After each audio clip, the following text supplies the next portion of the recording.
অন্তর্বর্তী সরকারের উপদেষ্টা পরিষদের শেষ বৈঠক হয়েছে গতকাল রোববার। মঙ্গলবার নতুন মন্ত্রিসভার শপথের মধ্য দিয়ে শেষ হবে অন্তর্বর্তী সরকারের আলোচিত সমালোচিত ১.৫ বছরের শাসনকাল। উপদেষ্টারা জাতীয় পতাকাবাহী গাড়িতে চড়ে নতুন সরকারের শপথ অনুষ্ঠানে যাবেন। ফিরবেনও একই গাড়িতে, তবে তখন আর সেই গাড়িতে জাতীয় পতাকা থাকবে না।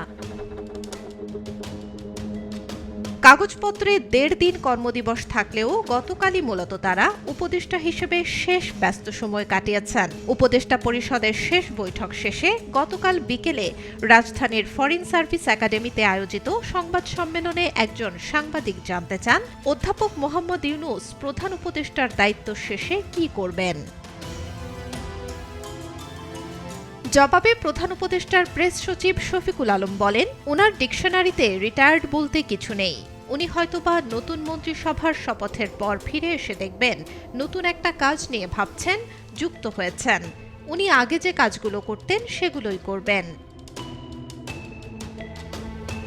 আইন উপদেষ্টা আসিফ নজরুল গতকাল সচিবালয়ে অফিস করেন।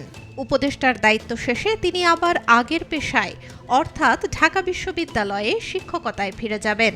এছাড়া মৌলিক বিষয়ে লেখালেখি ও গবেষণা করবেন।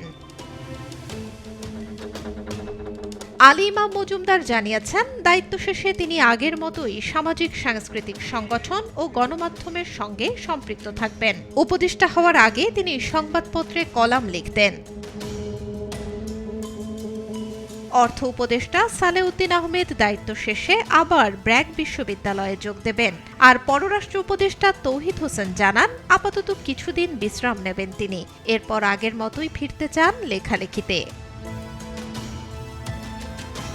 বিদ্যুৎ, জ্বালানি ও খনিজ সম্পদ উপদেষ্টা মোহাম্মদ ফজল কবির খান জানান, রমজানের পর আবার লেখালেখি ও বই পড়ায় ফিরবেন তিনি।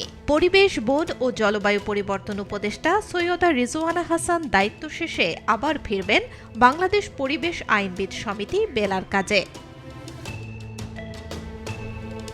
সমাজ কল্যাণ উপদেষ্টা শারমিন এস মুর্শিদ ব্রতিতে ফিরে যাবেন এবং মানবাধিকার বিষয়ে কাজ করবেন।